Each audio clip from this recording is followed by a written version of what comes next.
Olá, muito bom estar com você em mais um Culturando, o podcast em que a gente fala sobre cultura, sobre artes, sobre pessoas que promovem a cultura, que dão pinceladas coloridas culturais em nossa vida. O que seria de nós sem a arte e o que seria de nós sem a cultura? Eu estou hoje aqui no Culturando com um entrevistado que você pode achar até que é um entrevistado internacional, afinal de contas o nome dele é um nome internacional, ele se chama Clinton Davidson. É um nomão, hein, Clinton? Prazer ter você aqui no Culturando com a gente. Muito prazer estar aqui com você, Silvio. A gente se conhece há muito tempo, né? Acho que é a primeira vez que a gente faz uma entrevista assim. É verdade. A gente se conhece há um tempão, é verdade. Nos bastidores da política aí. Da política, da comunicação. Da comunicação em Macaé. É verdade. E é um grande prazer estar aqui.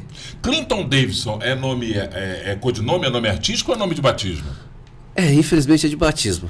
Assim, eu tenho um apelido, que é Tato, desde pequenininho. Minha mãe me chama de Tato. Diz que as primeiras coisas que eu falei na vida foi Caco. Aí tinha aquele Vila Sésamo, aquele Caco, que era o sapo, né? Isso. Aí depois comecei a falar Tato, aí virou o Tato do papai, e Tato pra lá, Tato pra cá. O Tato pegou. E aí no primeiro dia de aula, né? Minha mãe chegou para mim assim, filho, o que você aprendeu aí? O que você aprendeu, Tato? No primeiro dia de aula, eu falei, aprendi que meu nome é Clinton. Meu pai é físico, então tem um... E ele tem ancestrais da Dinamarca, que chamam Davidson. Aí ele juntou inútil ao desagradável, botou Clinton Davidson, que foi um físico que ganhou o Nobel. Assim, ou seja, Clinton Davidson é um nome composto. Davidson não é sobrenome. É Clinton Davidson Fialho. O Fialho que eu tô tentando agora botar ele, porque assim, a partir do momento que o livro tá tentando um mercado lá fora, aí o Clinton Davidson, o físico, vai que a família dele vai quicar, né? Sobrepor, né? Então eu tô tentando botar o Fialho. E eu relutei muito do Fialho, porque não combina. Clinton, o Fialho não combina. Mas eu gosto do sobrenome e eu vou. Agora, os livros que eu estou lançando, principalmente do ano passado para cá, eu estou tentando botar o Fialho também, porque a editora quer fazer um lançamento lá fora também. Você não é macaense, né? Mas tem uma estada, um período longo de estada aqui trabalhando na imprensa. O Clinton é um colunista, ele tem uma particularidade, ele conhece muito de cinema. É uma coisa impressionante o que esse cara entende, conhece de cinema, do passado, do presente, atores, produtores. E ele escrevia uma coluna no jornal Debate, não era isso? Eu tive a coluna que ela ficou em 3 jornais aqui em Macaé. Primeiro foi o Debate, e a coluna sempre tinha o mesmo nome, Drops e Pipocas. Isso. Aí começou no Debate. Foi pro Diário depois, né? Acho que do Debate eu fui pro Macaé Jornal, final do Macaé Jornal, do São Armando. E ficou 3 anos lá. E depois eu fui para o Diário, ficou uns 3 anos no Diário. Então eu fiquei praticamente 15 anos em Macaé, né? E desses 15 anos, acho que pelo menos uns 12 acho que eu mantive essa coluna de cinema. Sempre falando de cinema. Mas na época, quando você começou a coluna, eu lembro que nós não tínhamos, por exemplo, os cinemas que hoje nós temos no shopping, que é um shopping de grande porte, que tem salas de cinema adequadas. Nós tínhamos salas de cinema acanhadas. E, ao mesmo tempo, a gente também não tinha internet pujante e a fita de videocassete era a grande referência, fora, claro, o cinema ali, o Cinema Macaé, lá no antigo shopping do Viaduto. Era uma época diferente e me parece que as pessoas esperavam mais os lançamentos, davam mais atenção às resenhas sobre cinema, não, Clinton? Era uma época bem assim. Eu lembro de eu ir. Quando abriu o shopping, ainda não tinha. Não abriu. Eu não lembro se abriu já com cinema. Eu lembro de eu ir no shopping. Eu acho que o cinema começou a funcionar depois. Cobrar, vocês não vão botar cinema não? Vocês vão botar cinema não? Aí o pessoal falou, o que é esse maluco, né? Querendo... Aí depois entrou na moda cinema 3D. Aí eu ia lá, perguntei no Brasil todo cinema 3D, não tinha em Macaé. Eu falei, vamos botar 3D não? E eu sempre fui muito fanático. Cinema e literatura, né? Assim, as duas sempre andaram sempre juntos. Eu trabalho também com cinema. Tem uma produtora no Rio, né? A gente faz curta-metragem. Estamos tentando fazer até um curta-metragem baseado nesse livro também, do Baluartes, né? E, assim... É bom que a gente está às portas aí de uma lei Aldir Blanc, né? Que pode contemplar questões como essas, né? Assim, estamos tentando aí, já conseguimos, estamos produzindo agora um curta-metragem baseado também em folclore nacional, né? Que era A Sereia e o Pescador, aí a gente está filmando lá no Rio de Janeiro. Então, assim, sempre misturei os dois, eu sempre quis ser... Aconteceu uma vez, assim, eu sempre quis ser pequenininho, assim, eu quero ser diretor de cinema. E eu era muito fã do Spielberg, né? Sou muito fã do Spielberg. E uma vez ele foi no Oscar, ele falou, não, vamos atentar para a literatura, porque os bons filmes precisam de bons roteiros. Aí eu fui ver, bom, eu queria ser um bom roteirista. Para ser bom roteirista eu tenho que ser um bom escritor. Eu já lia muito, falei, vou ser escritor. Aí fui ver quais escritores que eu gostava. Meus preferidos ou eram pilotos de avião ou eram jornalistas, né? Então achei achei na minha ingenuidade que jornalista era mais seguro. Hoje a gente sabe porque ele trabalha com a palavra, né? Hoje a gente sabe que piloto de avião é muito mais tranquilo. E ganha bem mais, né? E ganha bem mais. Ganha bem mais, é verdade. É verdade. Você sempre foi um cinéfilo desde garoto, desde novo? Eu lembro que eu assistia o Oscar desde os 7 anos de idade. Eu ficava acordado assistindo o Oscar. Aí depois eu fui... sair daquela linha, né, daquela bolha de filme de Oscar, coisa e tal, para ir aí cinema iraniano, cinema japonês, até aqueles anime japonês, né, também. Então, assim, eu fui expandindo coisa e expandindo também a literatura, né, que a gente começa também com uma literatura... eu já comecei com um livro. Tem muita gente que eu tenho um primo que ele fala, né, que ele é advogado. Ele fala assim, não, agradeço muito a sua mãe que ela me deu uns livros umas revistas do Tio Patinhas, e por elas que eu peguei gosto para leitura, né? Eu já fui direto para o Júlio Verne, para o H.G. Wells, li o Tio Patinhas também, né? Chico Bento, Mônica, mas assim, eu gostava de literatura mesmo, né? Aquela Ou seja, você era um leitor amadurecido para a sua idade. Eu lembro que eu tinha uns 10 anos de idade e minha melhor amiga era uma senhorinha que ficava na biblioteca da cidade, lá em Volta Redonda. E ela já chegava lá e me dava dica de leitura. Tinha uma biblioteca até particular, era num clube chamado Garcemes, existe até hoje lá em Volta Redonda. E eles, não sei se a biblioteca ainda existe, né? Mas eu ia lá e nem alugava, né? Não sei se pagava uma mensalidade, mas eu pegava esse livro lá. Podia retirar o livro, né? Eu sinto falta aqui, né? Que de Macaé não sei se agora tem uma biblioteca boa assim também, né? Em Juiz de Fora tem. Mas, nossa, fez muita diferença para mim. Que eu li o Júlio Verne, todos os livros dele lá, o H.G. Wells, todos os livros deles lá.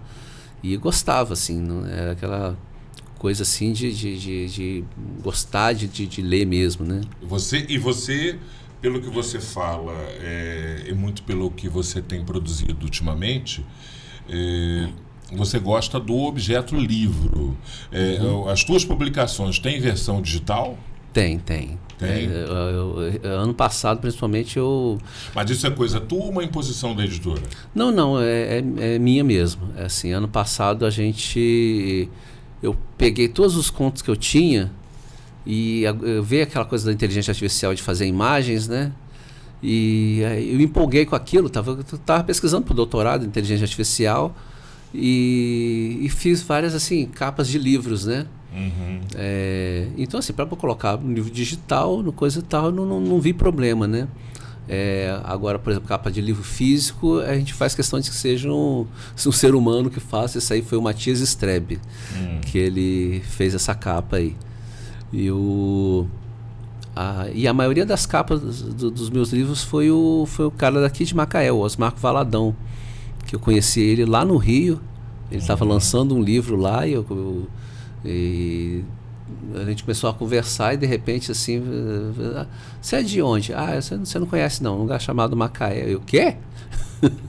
e ele morava aqui perto até, né? Agora, hoje ele mora no Rio, né?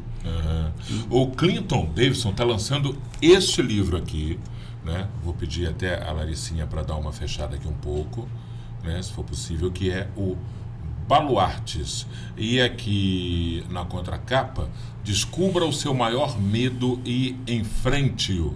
Está aqui atrás. É disso que trata o Baluartes, Clinton? Dos medos particulares, dos medos ocultos que cada um de nós carregamos? Esse livro tem uma história muito curiosa. Acho que em 2010 a Sônia Santos fez uma pós-graduação aqui de cultura africana. Cultura africana e indígena, Querida né? professora Sônia Santos. Sônia Santos. E aí eu briguei com ela, porque era só para professora, e eu, a jornalista, falei, não, eu quero fazer. E eu lembro que eu estava ela e o Meinardo, ela nunca tinha me visto, eu enchi tanto o saco dela, ela deixou eu fazer. E fantástica a pós, né? A gente assim, aprende muita coisa. E uma das coisas assim, que me assim, acendeu aquela ideia assim, primeiro o folclore, né? Que eu sempre quis fazer alguma coisa com o folclore brasileiro, recuperar um pouquinho essa coisa, porque eu via muito isso. Quando eu comecei a lançar livro, eu lançava ficção científica. Alguns colegas lançaram livros que tinham folclore brasileiro, e eu lembro que eles eram execrados, né? Esses autores brasileiros querem empurrar o folclore brasileiro. Aí eu lembro até o PC Siqueira, né, que o antigo youtuber, né, que morreu recentemente, ele falou uma vez que assim, por que eu vou ter medo do Saci, que é um cara que faz nó em crina de cavalo, se tem um zumbi que tem a ver com o apocalipse, coisa e tal. Só que eu tinha uma infância, eu tinha em Volta Redonda, meu pai tinha uma casa de campo, digamos assim, né, igual o pessoal aqui tem casa na serra, né, e o pessoal de lá me contava essas histórias como uma história de terror, né? Então, parecia aqueles roda-moinho assim de coisa ali. Eu falava, é o Saci, é o Saci. Isso. Eu morria de medo daquilo, eu quis resgatar um pouco daquilo, né? Mas acho que o que deu estalo mesmo foi uma aula específica que mostrou vários norte-americanos, afrodescendentes, que foram exatamente lá no o antigo Daomé, eu não sei como é que é o nome agora, se é Benin, eu não sei se chama Benin hoje, mas é ali, a antiga Costa dos Escravos, né, que é Daomé. E aí foi uma excursão de afrodescendentes lá, e lá eles descobriram que e tem um documentário enorme que assim, que essa história do branco entrar na mata para caçar o preto e escravizá-lo, não era muito verdade. Na verdade, eram as guerras internas, né? Isso. E assim, Daomé praticamente vivia aquele era guerras internas, vencedores capturavam vencidos, e esses vencidos então eram vendidos para o exterior, era isso? Isso veio, depois a gente vai ver que desde Roma que isso existe, né? A palavra escravo vem de eslavo, então antes o fato do escravo ser reconhecido pela cor não é uma coisa de 300 anos atrás. Antes os escravos eram louros. Então, se você está em Roma, você vê um louro, você sabe que ele é escravo. Então, já ficava... Lógico que tinha aquela marca, né? Tipo um bracelete, né? Que marcava o escravo. E eu fiquei impressionado com aquilo. E, assim, o documentário frisa bem, assim, como é que eles ficaram arrasados em confrontar aquilo, assim. Falei, não, a gente não sabia. Sim. E eu pensei assim, poxa, e se eu criasse um personagem, eu estava querendo fazer um personagem com as 3 etnias que influenciaram mais na nossa formação cultural, né? Que é o português, o indígena e o africano. Mas eu não queria botar um africano como escravo. Por que eu vou botar um africano mais um africano como escravo, assim? Mas aí eu pensei, para sair desse clichê eu teria que botar um africano escravocrata. Um príncipe africano de Daomé. E assim... e aí lucrando com a escravidão. E ele vem para o Brasil e a indígena que conversa com ele vai mostrando, olha só o que a escravidão está fazendo. E ele, mas qual o problema? Sempre fizeram isso. E parte da história é o arco dele, que vai se concretizar só no próximo livro que eu estou escrevendo, que ele percebe que aquilo que ele está fazendo é errado. E eu não quis parar só nisso, eu quis me chamou muita atenção que algumas coisas que a gente vê do próprio capitalismo, né, como é que o capitalismo evolui, ele é baseado meio que nas leis da natureza, né? Ele vai sugando tudo e transformando a coisa do jeito dele, né? Então, eu pensei assim, se daqui a 300 anos, será que não vão olhar para a gente e olhar assim, nossa, como é que eles aturavam essa vida? Porque assim, eu não me sinto livre porque eu não posso fazer o que eu quiser porque eu tenho minhas contas para pagar. Eu não posso ter o emprego que eu quiser porque eu tenho meus filhos para sustentar. Então que essa escravidão, não de modo algum querendo passar o pano na escravidão passada, né? Que era uma coisa extremamente violenta, mas que de alguma forma nós ainda somos escravos, né? Somos cativos de algum modelo de vida, né? E assim a gente ainda precisa melhorar, não está bom ainda, não acabou, entendeu? Porque tem vários elementos hoje de carteira de trabalho que são extremamente agressivos ainda. Assim, acho que a gente ainda tem muito que evoluir ainda. Eu acho, por exemplo, que a precarização do trabalho, né, a pseudo-pejotização do trabalho, que mais precariza do que garante benefícios, é uma forma de escravidão, de alguma maneira, né?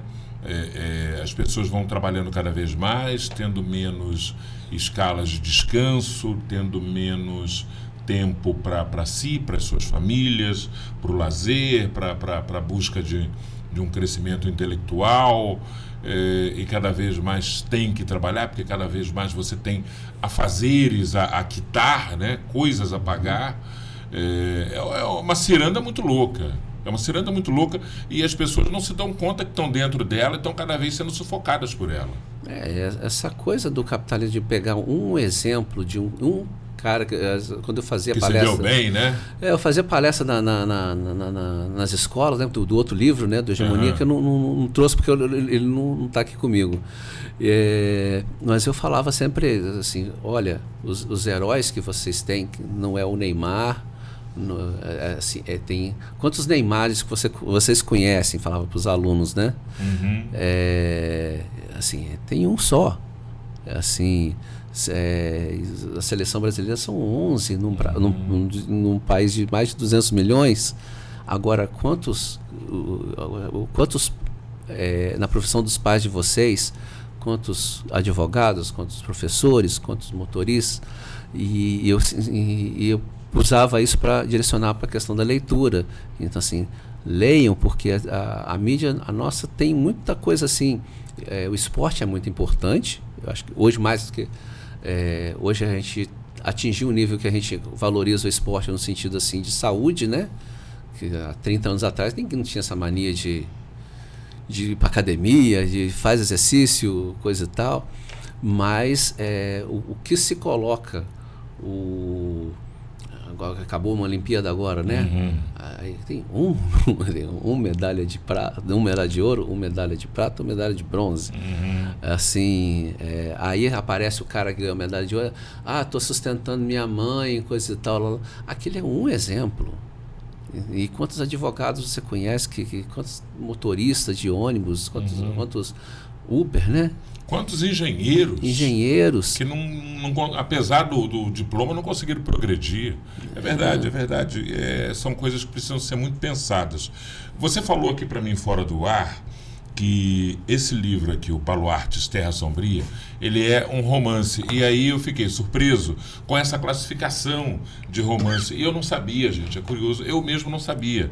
Romance é uma classificação que tem a ver com o formato, né, mais precisamente em relação ao tamanho e quantidade de páginas de um livro, do que propriamente a temática que ele aborda. Um romance necessariamente não é um livro de amor, é isso?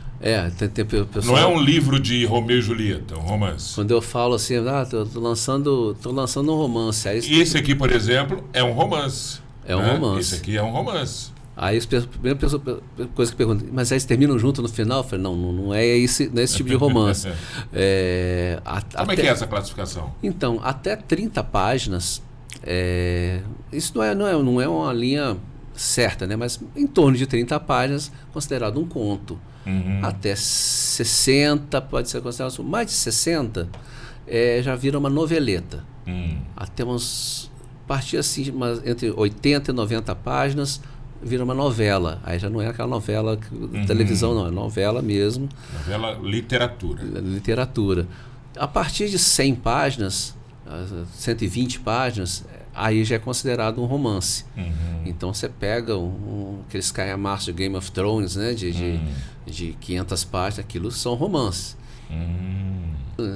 Não impede de ter um romance de pessoas namorando ali dentro. Casualmente pode ter, mas não é obrigatório que tenha para ser considerado um romance.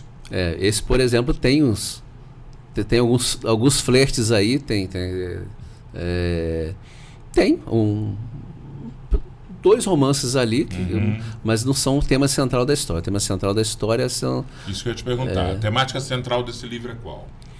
Então, eu parto do pressuposto assim, que no Brasil colônia, aliás, no 1780,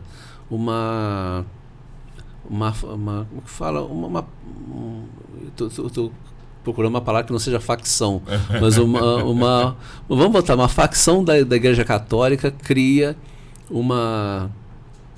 um grupo à parte que seria específico para poder lidar como se fossem os caça-fantasmas oficiais da Igreja Católica. Seria um grupo secreto. E essas pessoas são seres com certos poderes, assim, eles terem capacidade de enxergar os espíritos, enxergar os fantasmas, de pressentir os fantasmas.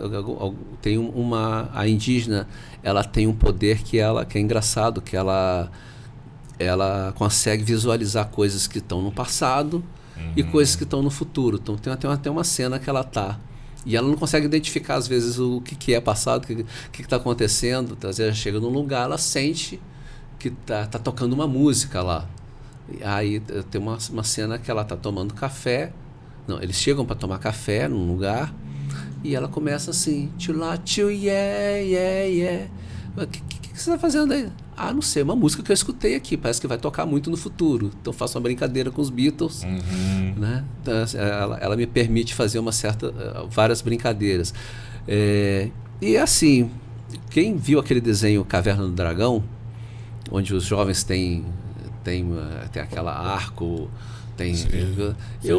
então assim, nem tudo foi inspiração literária. O Caverna do Dragão, o Scooby-Doo foram muito fortes aí para mim. Você pegou elementos também de muita coisa que você viu e que você leu, né? Exatamente.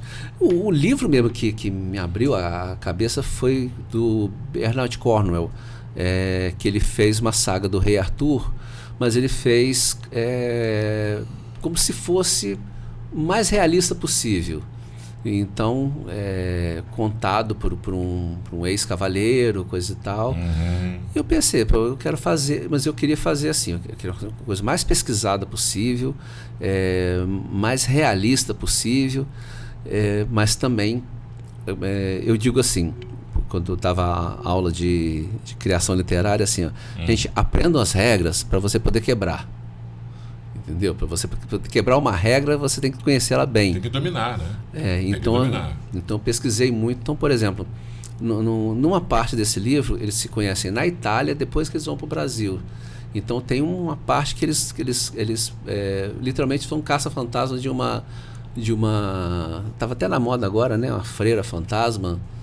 Eu comecei a escrever isso 12 anos atrás e não tinha moda desses filmes, agora tem, né? De freira fantasma. E eu fui pesquisar, descobri que lá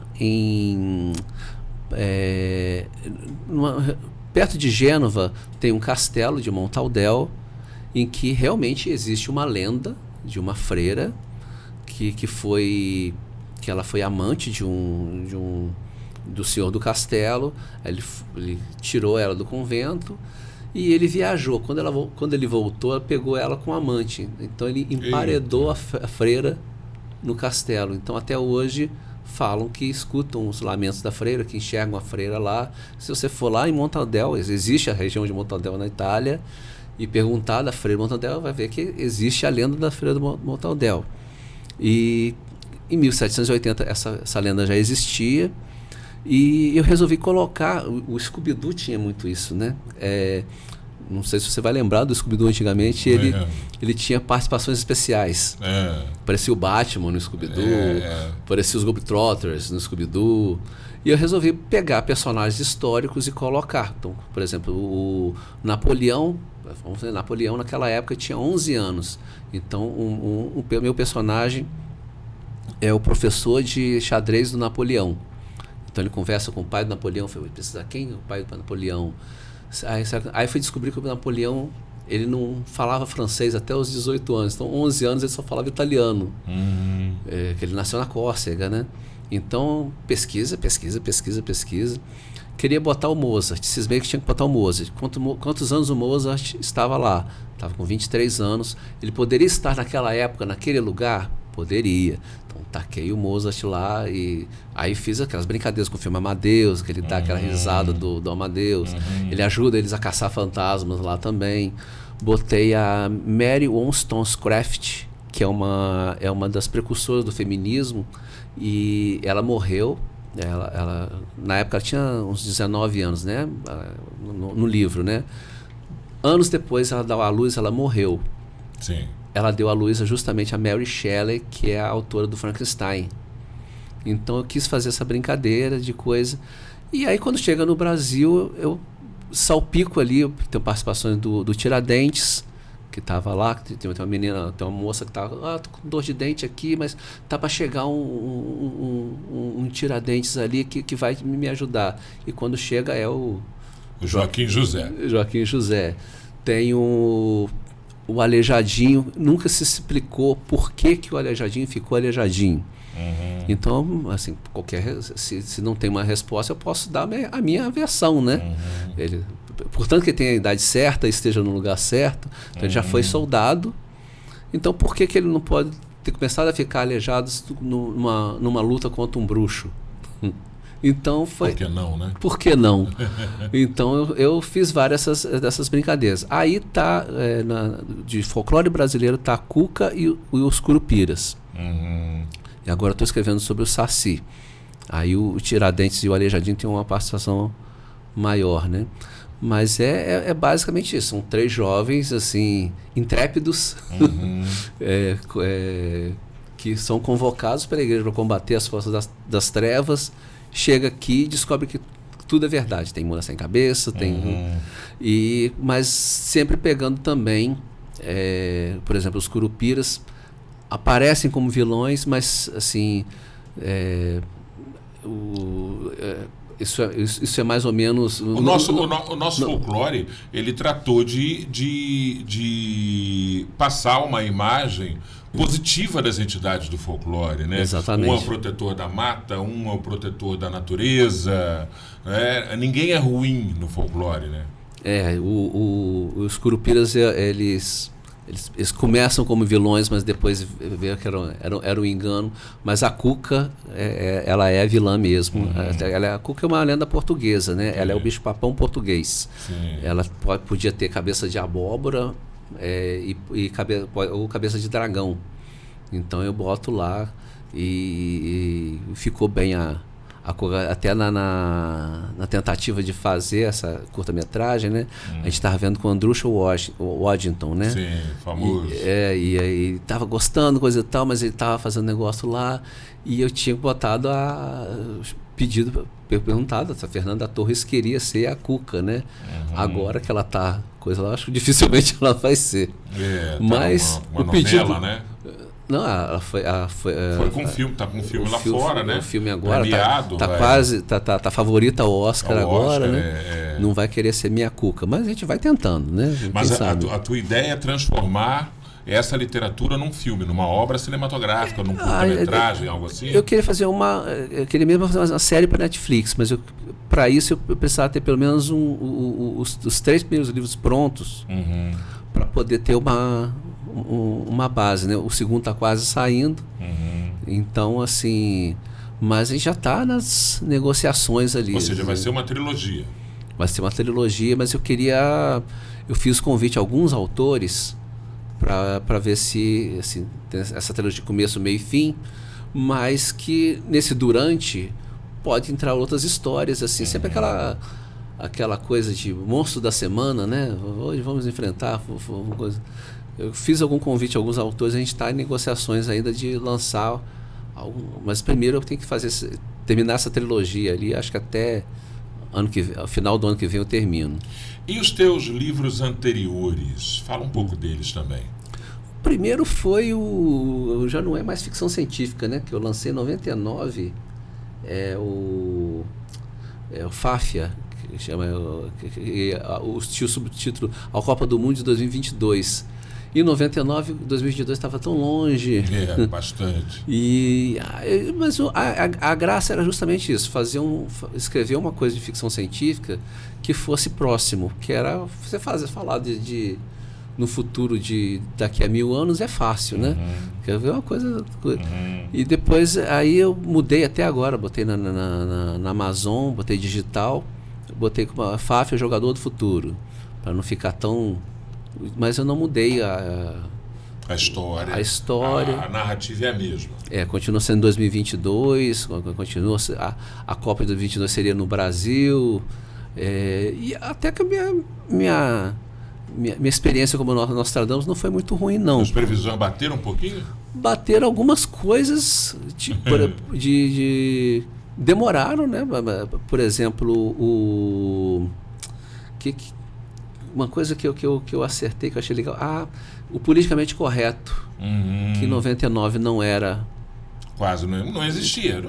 Não existia, né? Mas eu não coloquei isso como uma coisa negativa. Eu coloquei que Você não qualificou como uma ditadura do politicamente correto, do nada pode. Não, eu botei mais assim, que as pessoas iam se preocupar muito mais com saúde. Só que aí eu errei feio, porque eu achei que as pessoas iam maneirar muito mais na comida. E na verdade as pessoas comem o que quiser e vão para academia, né? Que é má culpa. Inteligência artificial, eu achava que era uma coisa, ia ter mais robôs, assim, coisa e tal. Os robôs não estão aparecendo só agora, né? E a inteligência artificial também agora, 2024, começou ano passado, né? Isso. Alguma reforma de alguns estádios, assim, mudança de regras para poder melhorar. E o que eu mais acertei, sem querer, foi que a minha vilã era a presidente da CBF. E era uma mulher que estava envolvida com várias falcatruas e coisa e tal, lá. E na época... Meio que você errou no gênero, né? Só errei no gênero, porque assim, o que teve de presidente de CBF... Saiu preso, algemado, não pode viajar para o exterior, senão vai em cana, tem de tudo. Não, e acertei até bastante. E depois veio a Hegemonia, que é até adotado até hoje, né, nas escolas de Macaé, né? Que é uma... Aí milhares de anos no futuro mesmo, é uma ficção científica, a gente fala de hard, né? Tem hard e tem soft. Hard é quando você é baseado nas chamadas ciências duras, que é física, engenharia, aquela coisa assim. E eu misturo um pouco de cada uma, né? Mas como meu pai é físico, eu para poder... Então, assim, o cara no futuro bem distante, eles fazem Até quando eu cheguei a conversar com um cara, um astrônomo norte-americano, já morreu, né, mas eu consegui conversar com ele antes, chamado Freeman Dyson.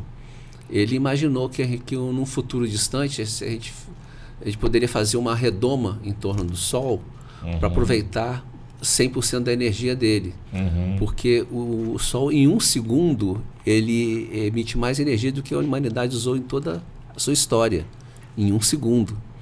Então, se a gente tivesse acesso a essa energia, as possibilidades são... Imagina o personagem... O personagem, ele é uma coisa meio terceiro mundo, né? Ele é um ser humano. É como se a humanidade se tornasse os opressores da galáxia, os imperialistas. Então, eles dominam várias raças e assim, as raças começam a querer migrar para a capital dessa hegemonia, né? Que é onde ficou a humanidade. E os humanos são extremamente preconceituosos. A gente não quer essa turma aqui, né? Vê esses caras com antena aí, de coisa, a gente não quer vocês aqui, não. Eles constroem um planeta só para mandar ralé. E faz um gueto ali.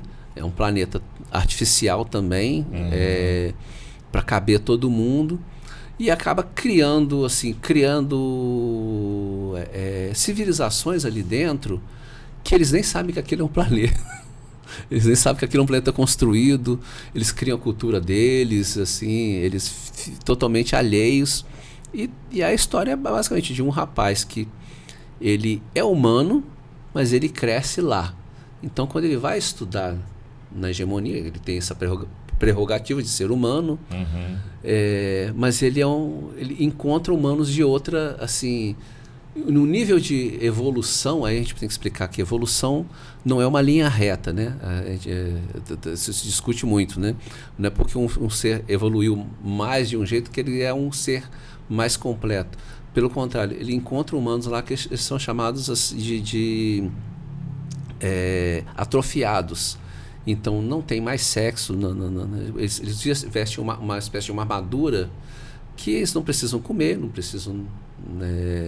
fazer nada, não precisa fazer esforço nenhum.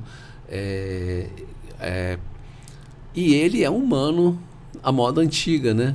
Então ele chega lá, ele arranja uma namoradinha, mas a hora que ela tira a armadura, ela vê que ela é mais ou menos um esqueleto com pele.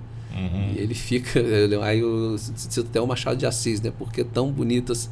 Com o rosto tão bonito, se ela é tão acabada, ele fica decepcionado e ela nem sabe o que é sexo. Eles ficam... Então é muita discussão filosófica ali, é um livro bem pretensioso. E esse livro está na rede pública. Está na rede pública de Macaé. Está na rede pública, atendendo crianças em que período, em que ano? A partir de 12 anos, assim. Eu lembro que está em Rio das Ostras também. Rio das Ostras, a minha colega... não foi. Eu ia falar da Lisboa, não foi ela, não. Foi uma... Aqui no... Eu não vou lembrar o nome do colégio. Que a professora chegou toda feliz para mim e falou assim: nossa, meus alunos estão usando seu livro para colar na prova. Eu falei: isso é bom? Aí ela falou: sim. Por que é bom? Porque eu fiz um dicionário da língua dos dragões. Tem dragões na história lá. Porque assim, eles colonizam tantos lugares que vão supor, com esses bilhões de planetas que tem, será que não tem um planeta que tem seres que parecem com dragões? Ou seres que parecem com fadas? Seres que parecem com sereias, né? Então eu fiz criei uma língua do nada dos dragões e isso tem no apêndice do livro. Pega lá no final, né? Aí eles usavam para colar na prova. Então eles aprenderam a língua dos dragões para poder colar na prova. Para se comunicar entre eles. Para se comunicar entre eles. Olha aí. E teve muita coisa legal, assim, porque fala a questão de uso da internet, das redes sociais, chega um ponto que essa civilização que é os humanos, eles começam a migrar para a realidade virtual porque eles atrofiam tanto que eles começam a transferir a consciência dele para a realidade virtual. Que até teve um filme recentemente, acho que o Jogador Número 1 do Spielberg, né? Que fala um pouco, bate um pouco nessa tecla, mas não é tanto assim, não. Mas assim, de um ponto da realidade virtual ser uma coisa tão mais legal do que a vida, que a gente para vamos para lá, para que a gente vai querer a vida tão chata aqui, né? A gente pode ter uma vida perfeita, né? Virtualmente perfeita. E aí acaba que a governança da hegemonia começa a olhar para aquele terceiro mundo e olhando assim, poxa, de repente a solução para nossos problemas, todo mundo está brigando para a realidade virtual, coisa e tal, esteja ali naquele povo ali, que eles plantam, eles trabalham, e de repente começam a repensar se ali não estaria a solução para os problemas deles, né?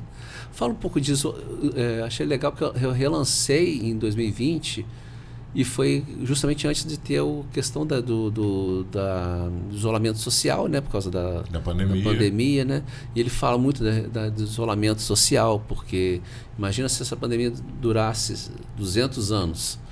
E então o personagem principal ele se sente isolado, porque todo mundo lá anda de armadura, ele não vê o rosto de ninguém e é difícil interagir com praticamente ninguém. Então, várias coisas são discutidas ali, a questão da biblioteca, da internet. Eu lembro que eu chegava, quando o meu contraponto foi que fui em várias escolas aqui e reuni com os professores. Professores, é o seguinte, olha, o livro trata disso. Então tem vários assuntos que o livro aborda que vocês podem aproveitar para... Vocês podem ir nesses pontos aqui e trabalhar esses pontos. Não precisa trabalhar todos, porque são... E a receptividade foi legal. Foi muito legal. Teve... O Luiz Reed fez uma feira de ciências só sobre o meu livro. Bacana, cara. Barato. Tem até as fotos, fizeram maquete, coisa e tal. E é legal que hoje várias disciplinas, juntou história, juntou geografia, juntou química, juntou artes, né, também. E cada coisa tinha deu para misturar um pouquinho de cada coisa. Astronomia, né? Porque fizeram maquete até dos planetas, assim. Legal. Baluartes Terra Sombria, do Clinton Davidson, acabou de sair, saiu do forno recentemente. Ele lançou agora, esses dias. E, na sequência dele, você já está produzindo um outro livro. No final das contas, vai ser uma trilogia. O próximo livro, uma trilogia que pode vir a ser uma série da Netflix, hein? De um cara de Macaé, que não é de Macaé, ele é de Volta Redonda. Quem nasce em Volta Redonda é chamado de... Volta Redondense. Volta Redondense. Ele é um Volta Redondense que se radicou em Macaé, trabalhou na imprensa, trabalhou com projetos na área de comunicação e pode ser um aspas, macaense com uma obra no futuro na Netflix. A Marilena fala que eu sou macaense de coração. É verdade. O próximo livro, a expectativa é que ele esteja pronto, sendo lançado mais ou menos quando, Clinton? Então, o próximo livro é uma continuação do Hegemonia. Aliás, uma prequel do Hegemonia, que aí já pega uma parte dos acontecimentos da Hegemonia. Já está pronto, já está na editora. Provavelmente deve sair em novembro desse ano. E eu estou escrevendo o do Saci. Ainda não tenho título, é Baluartes, alguma coisa do Saci. Eu estou tentando pegar um lado mais... Aí eu vou pegar um lado... eu estou em Macaé, né? Eu posso falar, né? Porque no resto do país ninguém ia entender essa questão. Eu me esperei muito no Saci, para criar esse Saci, me esperei muito no Carucango. Sim. Porque eu conversei muito com a Conceição, no tempo de jornalista, né? Sim. E ela me contou a história do Carucango todo. E aí, sem querer dar muito spoiler, assim, muito do espírito que eu peguei do Carucango vai estar nesse Saci, entendeu? Não vai ser uma coisa bem mais talvez sombria, né? O Carucango não era o amiguinho do Pedrinho. Com certeza não. Com certeza não. Para montar a comunidade que ele montou, com a estrutura que ele montou e com a capacidade de resistência que ele montou para aquela época, realmente tinha que ser pulso forte. Então assim, eu quero um Saci muito mais revoltado, muito mais engajado e nada submisso. Como dizem os da região, virado no Saci. Realmente. E pesquisei bastante da história do Saci também e do Carucango. Não vai ser, assim, eu estou pensando em botar o nome do Saci de Carucango, mas eu não sei, ainda não me decidi, porque será que eu estou roubando o nome do Carucango, coisa e tal, mas assim, que vai ter o espírito do Carucango, vai. Entendeu? Porque eu quero um Saci revolucionário, eu quero um Saci que não deixe. O spoiler que eu vou dar, ele já começa o livro matando o Capitão do Mato. Entendeu? Então, assim, é uma coisa mais forte, mais pesada. Maravilha, vamos aguardar essa próxima obra do Clinton Davidson, que não é gringo, ele tem até um pouco de cara de gringo, mas não é gringo, é um profissional de comunicação da melhor qualidade, um cinéfilo, um crítico de cinema maravilhoso, um autor também de obras literárias como essa aqui. Clinton, eu quero te agradecer muito, desejar sucesso. Eu que agradeço. E que o próximo lançamento seja muito exitoso, tanto quanto Baluarte Terra Sombria também o será, com certeza, e deixar esse momento aqui para você se despedir. E quero muito agradecer a tua presença aqui na TV Câmara, no nosso podcast Culturando. Eu só tenho a agradecer a oportunidade, finalmente, de a gente poder fazer essa troca aqui. Bater uma bola, fazer esse ping-pong aqui, porque a gente já trabalhou junto até, né? Sim. Nos bastidores ali. É uma grande honra estar aqui. Agradecer, assim, especialmente assim, meus filhos, que são minha grande inspiração. Claro. Marilena Garcia, porque ela... Querida Marilena. Porque eu brinco assim, que quem conhece a Marilena se apaixona por Marilena. Quem se apaixona por Marilena se apaixona por Macaé. Então, assim, ela me fez gostar desse bendito desse município e tá no meu coração para sempre, né? E agradecer também o Igor Sardinha e o Saraiva, que trabalhei 2 anos com eles lá em Maricá, né? Com a moeda social, e agora estão trazendo a moeda social para cá.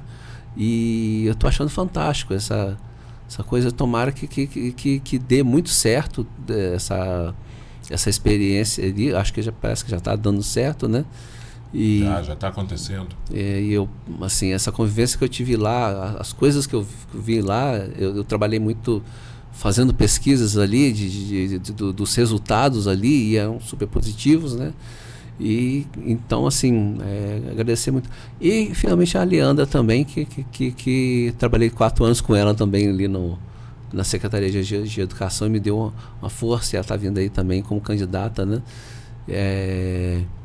Assim, uma pessoa super legal, assim, espero que ela também consiga ser eleita aqui também, ela e o Saraiva. Eu torço pelos dois ali para representarem Macaé aqui, porque Macaé precisa de gente boa. Tá certo. Olha, mais uma vez, como eu disse, agradeço muito ao Clinton. Clinton é um cara que engrandece a cultura de Macaé com a sua contribuição, com a literatura, com as colunas maravilhosas, deliciosas e muito detalhadas sobre cinema. Eu tinha prazer de ler o Clinton no jornal Debate, no jornal. Era você que lia, então, né? Sabia que tinha alguém que lia. No Debate, no Diário também. No Macaé Jornal eu li menos, porque o Macaé Jornal era um jornal criado pelo Armando Barreto, que tinha uma circulação um pouco mais restrita. Era semanal.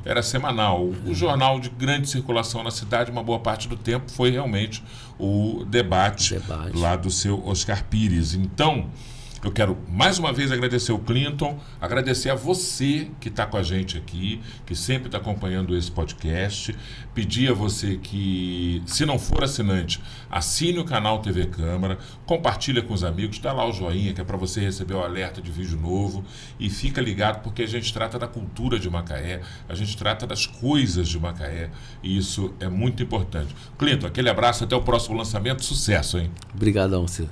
Valeu. Valeu, gente. Mais uma vez, obrigado pela sua audiência, obrigado pela sua companhia. Temos um encontro marcado na próxima edição do Culturando, o nosso podcast sobre cultura. Um forte abraço e até lá.